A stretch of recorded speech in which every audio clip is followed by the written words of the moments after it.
po natin ang tambalang muling magbibigay ng gloria at liwanag sa ating lungsod. Palakpakan po natin Vice Mayor G. Atienza at Yorme Isko Moreno Cabañoso.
Pagmamahal, malasakit at kalinga sa aking mga nanay at tatay.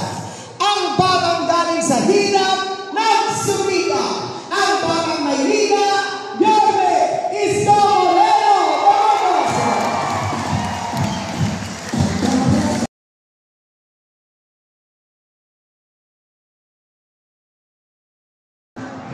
Hi! Hello!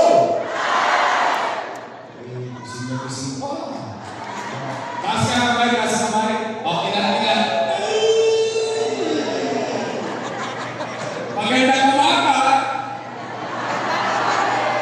Good morning. Nako, maraming salamat sa inyo at pinuhon ninyo ang aming pananalia. Bagamat kayo hindi kanya-kanyang gawain sa bahay, iniwan ninyo at nagtubo kayo dito. Kaya maraming salamat sa inyong lahat, mga nanay at tatay, lolo. Pumanakot naman kayo. Huwag kayong mag-alala.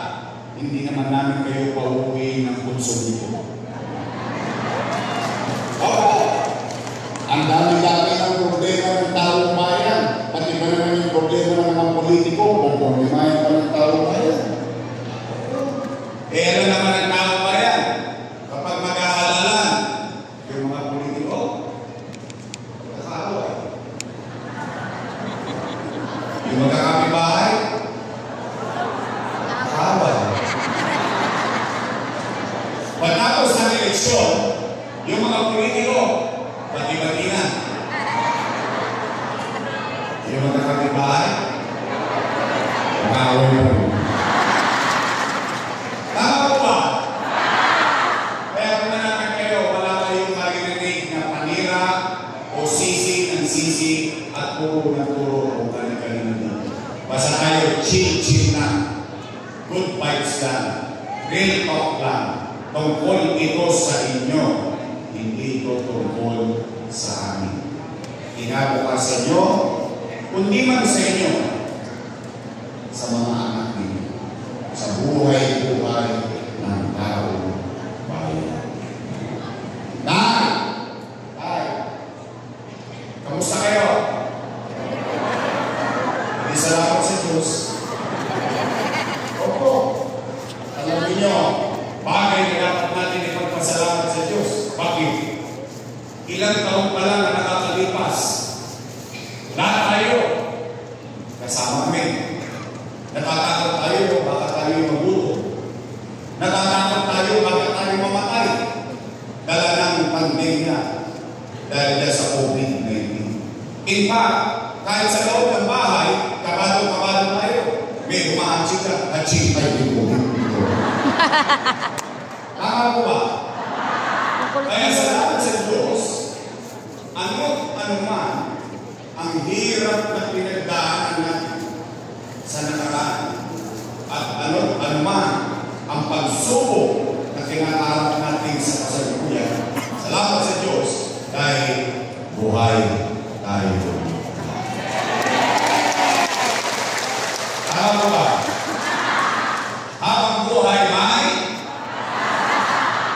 naman. Unay, matanong ko lang po kayo. Bakit ba kayo naghahanap ng ibang mayor kung meron namang mayor na nakaupo? Gusto ka namin!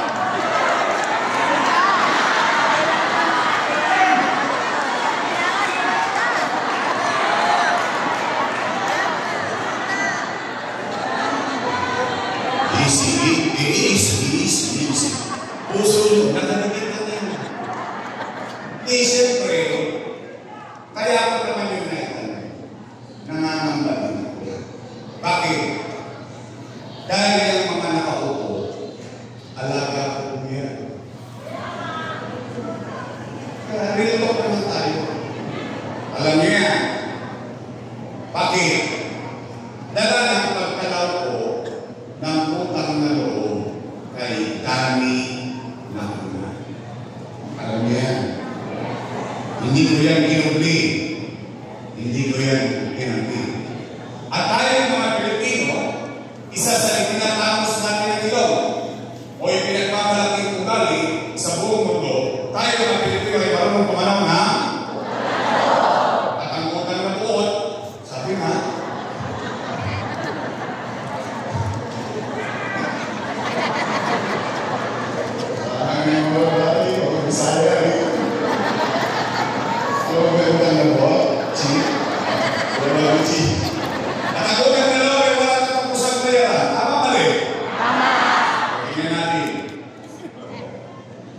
bilang pagtalaw ng utang na loob kay Boss Dani, inalagaan ko yung mga anak niya. Yan natin na. Una, Pili Laguna. Nakaupo?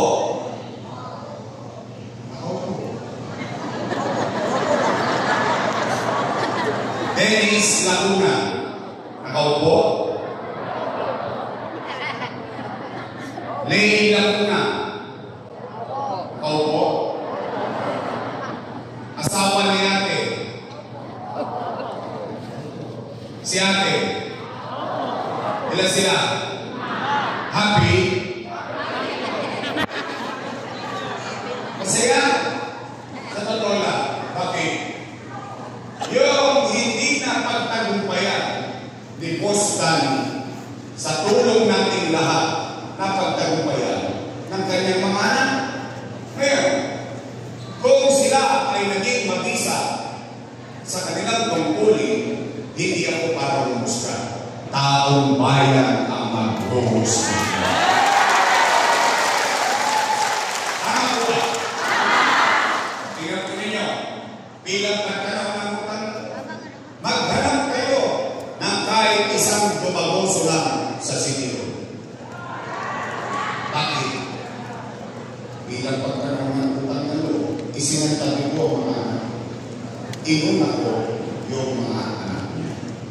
Pero, yun tatanaw ka pa ba ng utang na loob?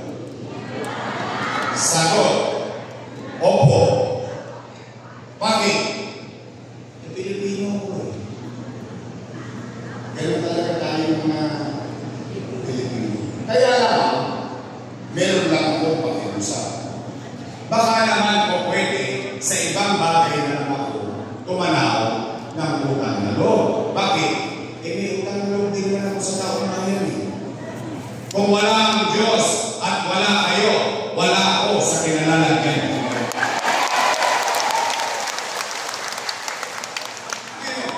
Masama naman ba na pakinggan ko yung panawagan ng taong bayan? Yung taong bayan na sumisigaw na, bumalik.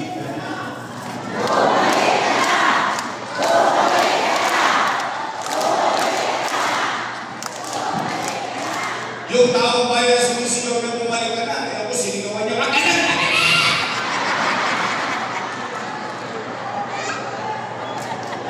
kapanood niyo? Kapanood ko din eh. Para ako kasawang ibinagod sa maliit yung gamit, binagis ko, wag ka na bumalik! Bakit sila nagagalit? Bakit sila nagagalit? Hindi naman sila may akin ng pwesto niya. Ang may-ari niya ay taong bayan. In fact, kami, empleyado lang ng taong bayan. At ang programa namin, 3 years. After 3 years, expired. Tama ba rin? Tama. Tapos babalik ka ulit sa taong bayan. Sasabihin ko yung ginawa ko sa 3 taon. At pag nagustuhan ng taong bayan, sasabihin ng taong bayan, approve, renew, another 3 years. Tama ba rin? In fact, mga nanay ko, mga tatay ko, mga lolo-lola ko, ang katunayan, kapag ang isang leader naging mag-isa, ipopromote pa siya ng taong bayan. Tingnan po ninyo. Katulad ng ginawa ninyo sa akin. Ginawa ninyo akong kursihal.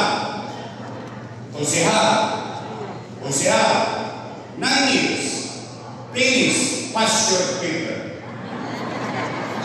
Anong ginawa ninyo? Mga taga-tulo.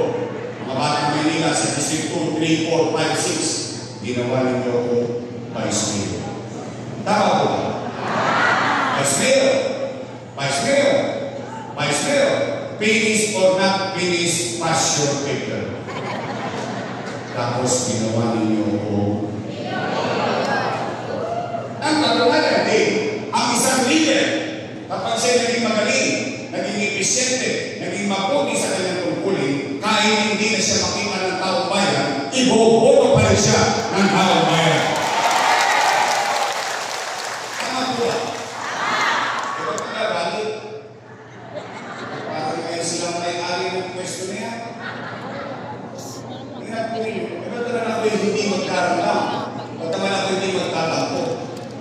Ang buong akala ko, hindi ko alam kung akala nyo rin. Na kung ano yung nasunan ko, itutuloy na lang nila. Kaya nga natin sila binuto, hindi mo ba? Iwawaglit na ako na wala. Binago-bago na. Tingnan po ninyo, una-una, ano ang binago nila? Yung pinakamamahal ko pa. Una, tungkol sa senior citizen. Tay, bilit po ako. Toba, na kapag araw ng payout, di ba, quarterly, may pension na kayo. Tama ba rin? At kapag wala ka sa araw ng payout, forfeited na yung pension mo. Di tamang mali yun. Bakit? Tingnan natin ha. Alalahanan natin yung inumpisahan natin.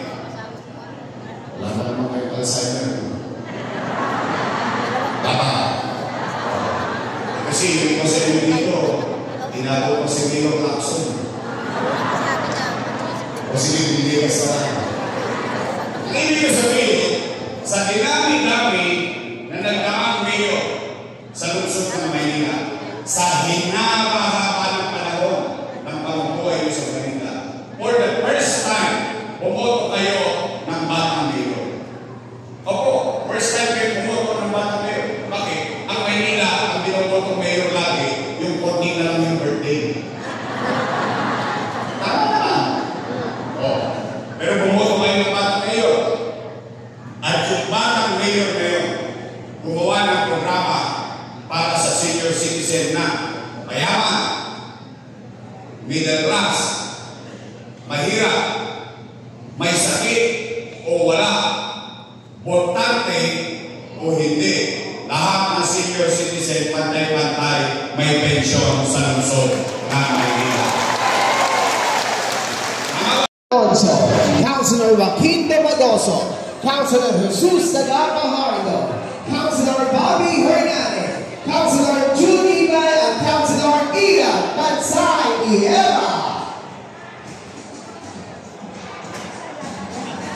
Muli sa ating pong mga nanay at tatay, tayo po ay manatili lang nakaupo sa ating pong upuan at ginagawa na po lang ng isang mabilis, maayos at may sistema paglabas po sa ating pong venue.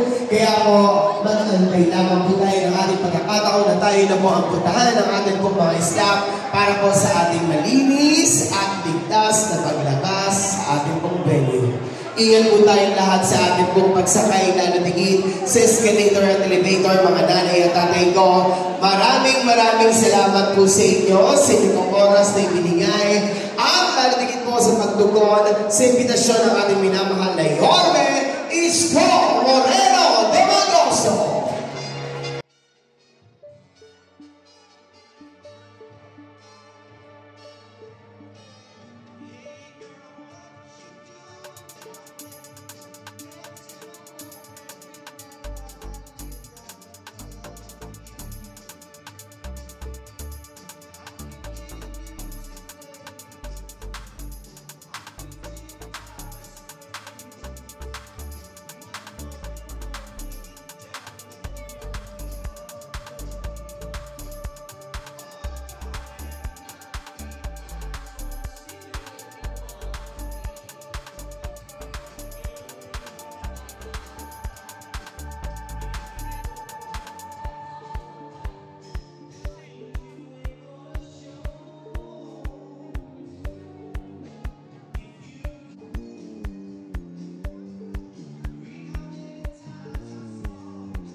Mm.